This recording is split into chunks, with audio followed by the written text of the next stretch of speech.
Hi guys, welcome back to another football kit video. In today's video, I'm basically just going to be telling you 4 different methods of buying football kits, and I'm going to be putting them into a category, which is either the good, the bad, or the ugly. Makes pretty much sense. Good is good method, bad is not a bad method, it's just a method I'd rather not use because of price, and then ugly is a good method that you should probably be cautious with. So without further ado, let's get right into it. Before we actually get into it, I just want to get a couple reminders. If there's any other methods that you could suggest or think of, definitely comment them down below. I'll probably, consider them. And if they're not in this one, there'll probably be some sort of related to it. So, for example, the first one, I'll say that there's similar ones to that, and the second one, so on, so on.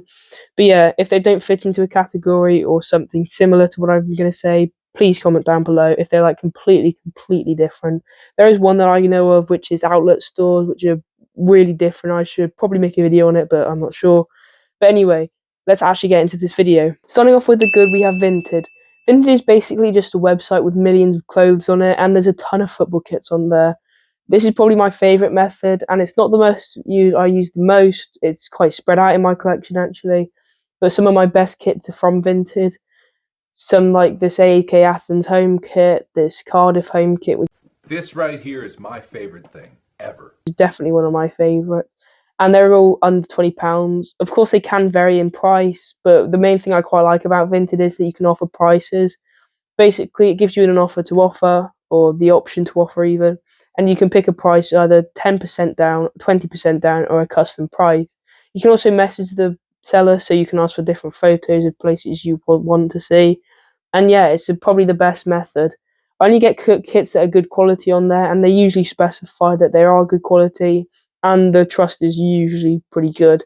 My mum uses it a lot more than me, so she knows a lot more than me about it. And she said there have been some times when they don't send it to you, but from my experience, they've sent them all for me. So yeah. Moving on to the bad, we have 2 different methods. I decided to fit 2 into them because they are very different, but I still don't really like using them just for one purpose, which is really expensive.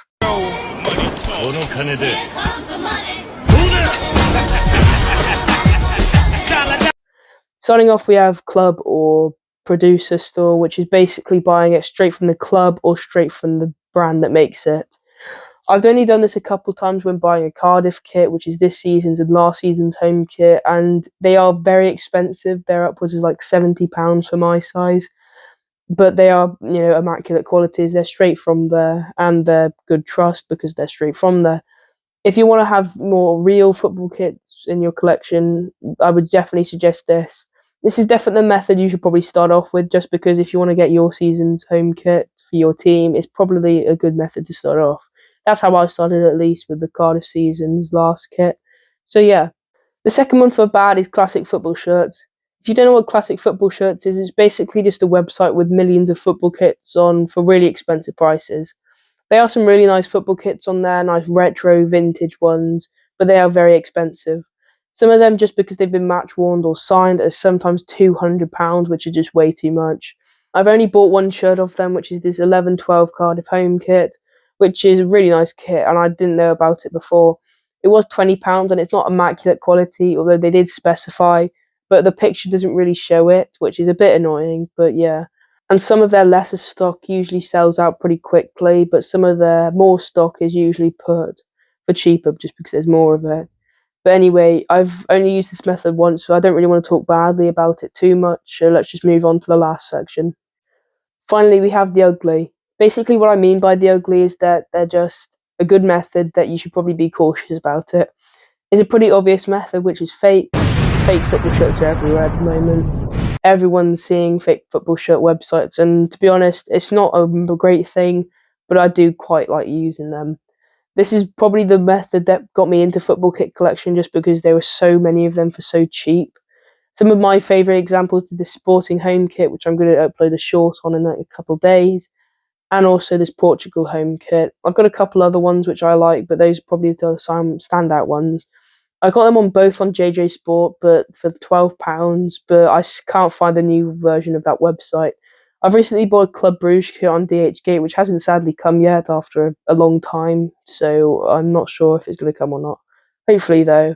because I've got a lot of money recently and I want to buy a big shop on there because it is the industry standard, or the most well-known one at least. Thinking about that, some of the websites include DHgate and JJ Sport.